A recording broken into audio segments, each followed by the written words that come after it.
O Henry की क्रमबद्ध श्रृंखला में आप सबका स्वागत है और आज मैं आपको पढ़कर सुना रही हूँ कहानी पुनरुत्थान। जेल के भीतर जूते बनाने के कारखाने में जहाँ जिम्मी वैलेंटाइन बड़ी तत्परता से जूतों के ऊपरी भागों की सिलाई कर रहा था, एक संतरी आया और उसे अपने साथ सामने वाले दफ्तर में ले गया। वहाँ जेल के वार्डन ने जिम्मी के हाथ में क्षमा पत्र थमा दिया, जिस पर उसी दिन गवर्नर ने अपने हस्ताक्षर किए थे। जिम्मी ने बिना उत्साह क्षमा पत्र अपने हाथ में ले लिया। 4 साल की सज़ा में से लगभग उसने 10 महीने काट दिए थे। उसे आशा थी कि वह अधिक से अधिक 3 महीने जेल में रहेगा। जिम्मी वैलेंटाइन जैसा व्यक्ति, जिसे जेल में से छुड़ाने के लिए अनेक मित्र प्रयत्नशील हों, जब जेल में लाया जाता है तब उसके कैदियों जैसे बाल कटवाना भी व्यर्थ होता है।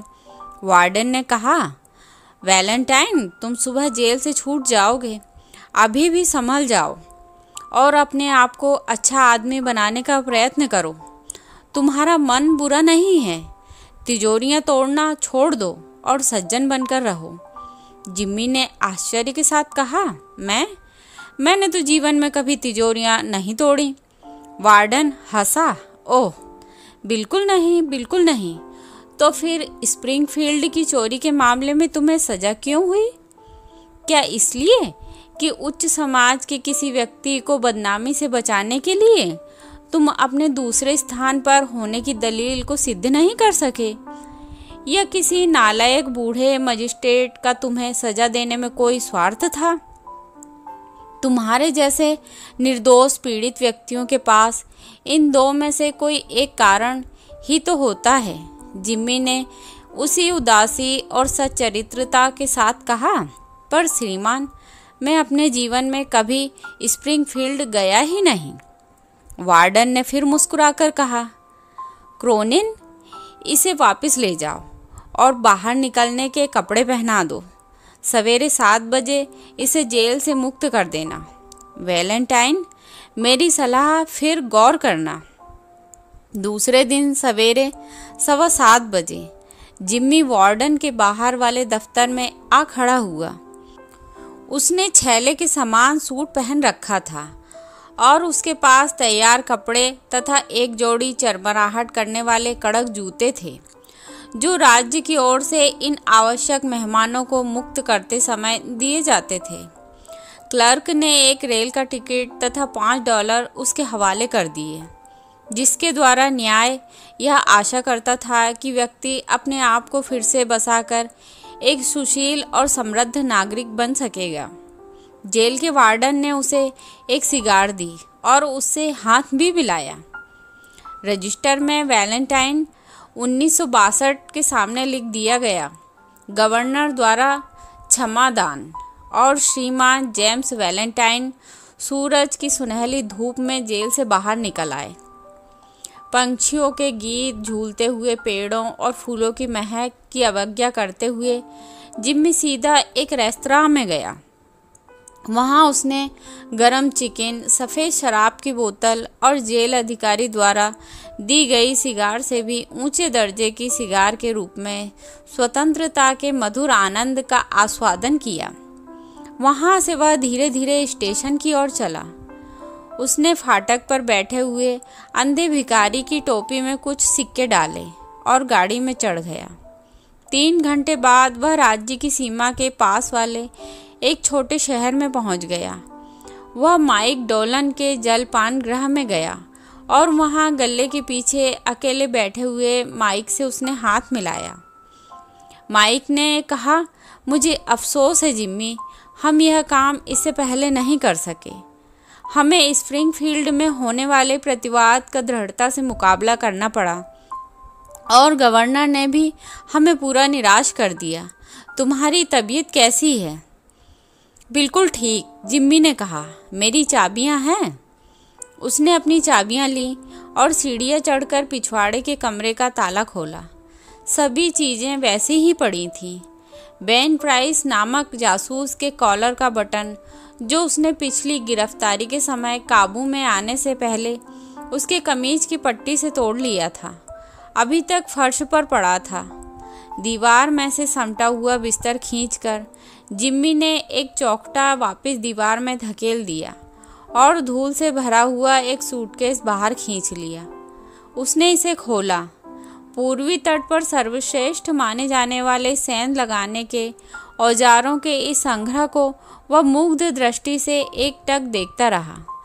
यह एक पूरा सेट था जिसमें विशेष तापक्रम पर ढले इस्पात से बने नवीनतम प्रकार के बरमे, कीलें, पंजू, बेड़े, गिरमिट आदि के साथ साथ 2-3 स्वयं जिम्मी के द्वारा आविष्कार की गई अद्भुत वस्तुएं थीं जिन पर उसे बहुत गर्व था। इन्हें बनवाने में $900 से भी अधिक खर्च हुए थे। इन्हें उस गांव में बनवाया गया था जहां इस व्यवसाय के अनेक औजार निर्मित होते थे। आधे घंटे के भीतर ही जिम्मी सीढ़ियां उतरकर जलपान गृह से गुजरा। अब वह सुरुचिपूर्ण उपयुक्त कपड़े पहने था और उसके हाथ में झाड़ पोंछ कर साफ किया हुआ सूटकेस था। माइक डोलन ने आनंद के साथ पूछा, कहीं धावा करने का इरादा है क्या? जिम्मी ने भ्रामक स्वर में कहा, कौन मैं समझा नहीं। मैं तो New York amalgamated short span biscuit cracker and Frazelt wheat company का प्रतिनिधि हूँ। इस कथन से माइक को इतनी प्रसन्नता हुई कि जिम्मी को वहाँ बैठकर सोडा और दूध पीना पड़ा। शराब वह छूता भी नहीं था।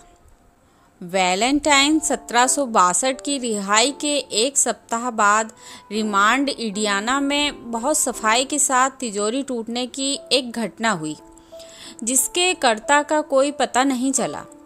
वहाँ से केवल $800 गायब हुए।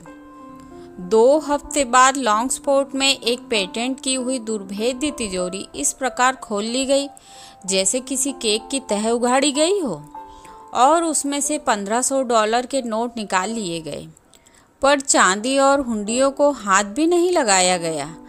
अब चोर पकड़ने वालों की दिलचस्पी बढ़ी। इसके बाद जेफरसन सिटी के एक बैंक की पुरानी तिजोरी की दरारों से $5000 के नोट चंपत हो गए।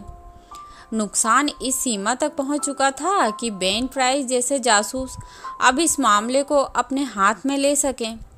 अपनी पिछली तहकीकातों का मिलान करने से उन्हें चोरी के तरीकों में एक विलक्षण साम्य दिखाई दिया। वेन प्राइस ने चोरी के स्थानों की जांच की और उसके द्वारा ये विचार प्रकट किए गए, इन चोरियों पर जिम वैलेंटाइन की मुहर है। उसने अपना व्यवसाय फिर प्रारंभ कर दिया है। अक्षरों की जोड़ करने से खुलने वाले उस ताले को देखो, इस तरह निकाल लिया गया है जैसे वर्षा के दिनों में मूली। इस काम के लायक औजार केवल उसी के पास हैं और देखो कितनी सफाई से ताले की सलाख को निकाल बाहर किया है। जिम्मी को कभी एक से अधिक सुराख नहीं करने पड़ते। मेरे विचार से जरूर वैलेंटाइन को ही पकड़ना पड़ेगा। अब की बार उसे पूरी सजा काटनी पड़ेगी। क्षमा या रिहाई की बेवकूफ़ी नहीं चलने दूंगा। बेन प्राइस जिम्मी की आदतों से परिचित था। स्प्रिंगफील्ड की चोरी के मामले की जांच करते समय वह उसके हथकंडों को पहचान गया था। दूर दूर तक धावा मारना, जल्दी निकल भागना, संगठन नहीं बनाना और संभ्रांत समाज में घूमना, इन तरीकों से किसी भी प्रतिकार को चकमा देने वाले वैलेंटाइन प्रसिद्ध हो चुका था। विज्ञापित कर दिया गया कि इस छली चोर के पीछे जासूस वेन प्राइस लग गया है और इससे उन लोगों को कुछ चैन मिला जिनके पास अभेद्य कही जाने वाली तिजोरियां थीं। एक दिन दोपहर में जिम्मी वैलेंटाइन अपने सूटकेस के साथ डाक गाड़ी द्वारा काले गुलामों के प्रदेश अरकानसा में रेल की पटरियों से 5 मील दूर इल्मोर नगर पहुंच गया। कॉलेज से घर लौटे हुए किसी युवक खिलाड़ी सा दिखाई देता जिम्मी एक होटल की ओर जाने वाली चौड़ी सड़क पर निकला। एक युवती सड़क पार करती हुई नुक्कड़ पर उसके पास से गुजरी और एक दरवाजे में घुसी जिस पर इल्मोर बैंक का साइन बोर्ड लगा था।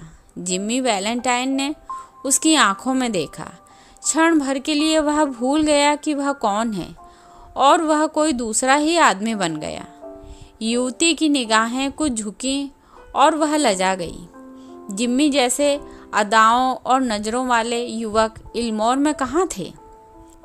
जिम्मी ने बैंक के मालिक की अदा से एक लड़के को पकड़ा जो बैंक की सीढ़ियों पर आवारागर्दी कर रहा था और उसे थोड़ी थोड़ी देर में कुछ छोटे सिक्के दे देकर उससे नगर के बारे में प्रश्न पूछने लगा।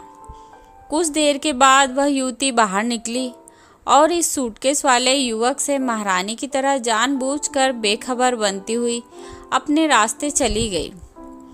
कहीं यह महिला कुमारी पॉल सिम्पसन तो नहीं है? जिम्मी ने छल पूर्वक पूछा। लड़के ने कहा, नहीं, वह तो अन्नाबेल आदम्स है। उसका बाप इस बैंक का मालिक है। तुम इल्मोर किस लिए आए हो? क्या यह घड़ी का पट्टा सोने का है? मैं एक बुलडॉग लेने वाला हूँ। तुम्हारे पास कुछ और सिक्के हैं? जिम्मी ने प्लांटर्स होटल जाकर रॉल्फ डी स्पेंसर के नाम से एक कमरा किराए पर लिया। क्लर्क की मेज पर झुककर उसने अपनी योजना बताई। वह इल्मोर में व्यापार करने के लिए जगह ढूंढने आया है। इस शहर में जूतों का व्यापार कैसा रहेगा? उसने जूतों का व्यापार करना सोचा है। क्या उसमें कुछ गुंजाइश है? जिम्मी की पोशाक और व्यवहार से क्लर्क बहुत प्रभावित हुआ। वह स्वयं इल्मोर के मामूली ठाट बाट वाले धनी युवकों के लिए फैशन में आदर्श रूप था, पर अब उसे अपनी कमियां दिखाई दी। जिम्मी का नेक टाई बांधने का ढंग समझने की कोशिश करते हुए उसने मित्रतापूर्वक सारी जानकारी दे दी। जूतों के व्यवसाय में अच्छी गुंजाइश होनी चाहिए। नगर भर में ऐसी कोई दुकान नहीं है जहां सिर्फ जूते मिलते हों। बजाज या जनरल स्टोर वाले जूतों का कारोबार भी करते हैं। सभी वस्तुओं का व्यापार काफ़ी अच्छा है। उसने आशा व्यक्त की कि मिस्टर स्पेंसर भी इल्मोर में ही रहना तय करेंगे।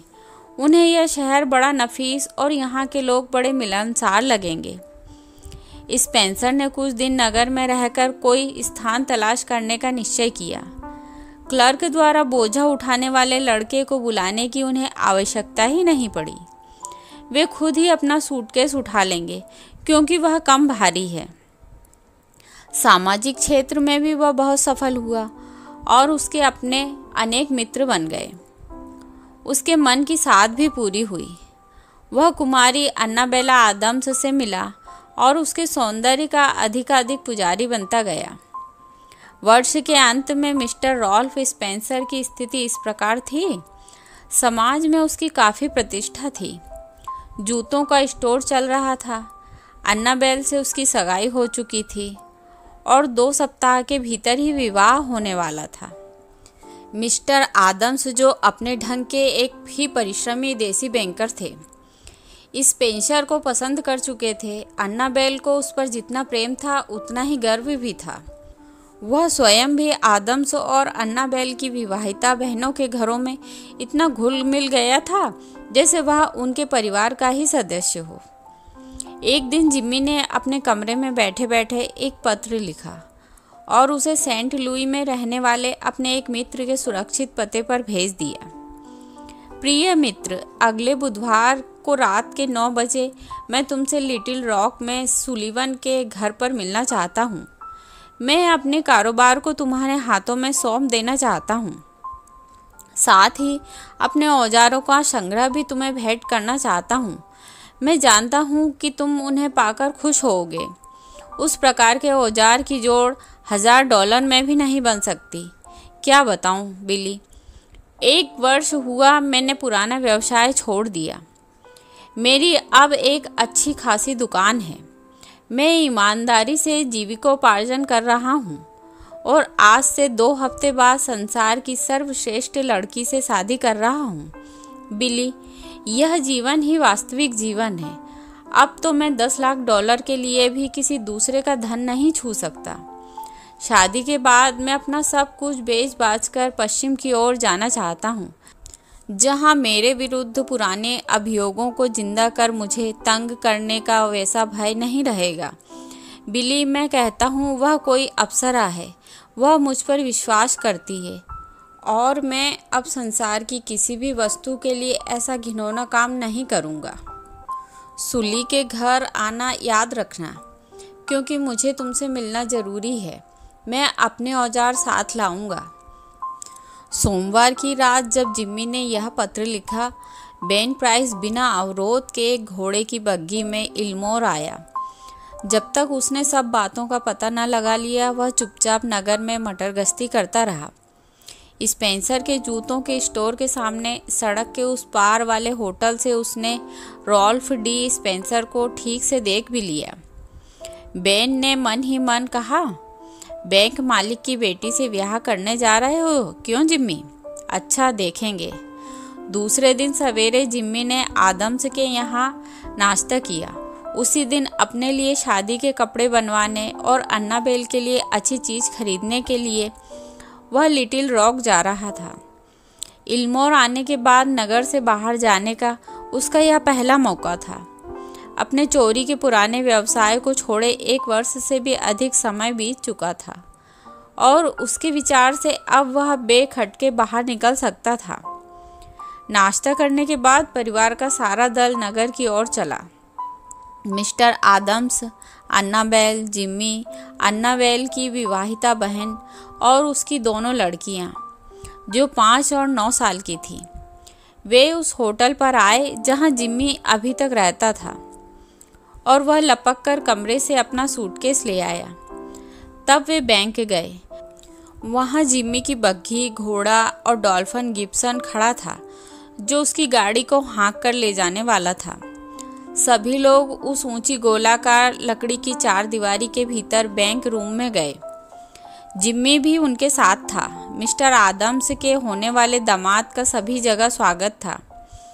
बैंक के क्लर्क भी उस सुंदर मिलनसार युवक का अभिवादन पाकर प्रसन्न होते थे, जो कुमारी अन्नाबेल का पति होने वाला था। जिम्मी ने अपना सूटकेस नीचे रख दिया। अन्नाबेल ने, जिसका हृदय युवावस्था और प्रेम के आनंद से उफन रहा था, जिम्मी का टोप अपने सिर पर रख लिया और उसके सूटकेस को गोद में उठा लिया। वह बोली, क्या मैं एक अच्छी बैंड बजाने वाली नहीं बन सकती प्यारे रॉल्फ?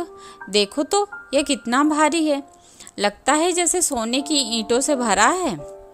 जिम्मी ने शांति से कहा, इसमें जूते पहनने के कई निकल के चम्मच हैं। इन्हें मैं लौटा रहा हूँ। मैंने सोचा साथ ले जाकर पार्सल खर्च बचा लूँगा। आजकल बहुत कम खर्च करने लगा हूँ। इल्मोर बैंक में अभी अभी एक नई तिजोरी और तहखाना बनवाया गया था। मिस्टर आदम्स को उस पर बहुत गर्व था और वे सभी से उसे देखने का अनुरोध करते थे। तहखाना छोटा था, पर उसका दरवाज़ा नया पेटेंट किया हुआ था। वह 3 ठोस फौलाद के पेचों से कसा हुआ था, जो एक साथ बंद होते थे। उसमें एक ही हत्था था और उसमें टाइम लॉक लगा हुआ था। मिस्टर आदम्स ने उत्साहपूर्वक इस दरवाजे का कौशल मिस्टर स्पेंसर को दिखाया। वह बुद्धिपूर्वक तो नहीं, पर शिष्टता के नाते दिलचस्पी दिखा रहा था। मैं और अगाथा, ये दोनों बच्चियां भी धातु की चमक और उस अजीब घड़ी और कुंडे को देखकर प्रफुल्लित हो रही थीं। जब वे सब इस काम में मशगूल थे, तभी बेन प्राइस मटर गश्ती करता हुआ वहां आ पहुंचा और 4 दीवारी पर अपनी कोहनियां टिकाए भीतर की ओर कभी कभी अपनी नज़र दौड़ाने लगा। क्लर्क द्वारा पूछे जाने पर उसने कह दिया कि उसे कुछ नहीं चाहिए, वह तो किसी परिचित व्यक्ति की राह देख रहा है। एकाएक औरतों के समूह में से 1-2 चीखें सुनाई पड़ी और कुछ खलबली सी मच गई। बड़े लोगों की नजरें बचाकर 9 वर्षीय मैंने अगाथा को तहखाने में बंद कर दिया था। फिर उसने कुंडा लगाकर अक्षरों वाले खटके को वैसे ही घुमा दिया था जैसा मिस्टर आदम्स दिखा चुके थे। बूढ़े बैंक मालिक ने झपटकर दरवाजे की मूठ को क्षण भर झकझोरा। फिर वह कराहने लगा, अब यह नहीं खुल सकता। ना तो घड़ी ही मिलाई गई थी और न ताले के अक्षरों को जमाया गया था। हिस्टीरिया के रोगी की तरह अगाथा की माँ एक बार फिर चीखी। मिस्टर आदम्स ने अपना कांपता हुआ हाथ ऊंचा उठाकर कहा, जरा देर सब लोग चुप करो। फिर उन्होंने पूरे जोर से पुकारा, अगाथा सुन बेटी। इसके बाद जो निस्तब्धता हुई उसमें सब लोगों ने बच्ची की धीमी आवाज़ें सुनी, जो उस अंधेरे तहखाने में डर से घबराकर पागल की तरह चीख रही थी। एक क्षण में ही जिम्मी का प्रिय बर्मा इस्पात के दरवाजे को निर्विरोध काटने लगा। 10 मिनट में ही अपने खुद के चोरी करने के रिकॉर्ड को तोड़ते हुए उसने चटकनी खिसकाकर दरवाज़ा खोल दिया। लगभग मृत किंतु सुरक्षित अगाथा अपनी माँ की बाहों में आ गई। जिम्मी वैलेंटाइन ने अपना कोट पहना और वह बाड़ के उस तरफ मुख्य द्वार की ओर बाहर रवाना हुआ। जाते हुए उसे ख्याल आया जैसे कोई परिचित स्वर पीछे से पुकार उठा है, रॉल्फ। पर वह झिझका नहीं। दरवाजे पर एक मोटा सा आदमी उसकी राह में खड़ा था। विचित्र मुस्कुराहट के साथ जिम्मी ने कहा, कहो बेन, आखिर तुम्हें पता चल ही गया। खैर चलो, मैं समझता हूँ अब कोई विशेष फर्क नहीं पड़ता। पर उस समय बेन प्राइस भी कुछ विचित्र व्यवहार कर गया। उसने कहा, मेरे ख्याल से आप भूल करते हैं मिस्टर स्पेंसर। मैं आपको पहचान गया हूँ। इसका विश्वास मत कीजिए। आपकी बग्घी प्रतीक्षा कर रही है। और बेन प्राइस मुड़कर सड़क पर घूमने चल दिया।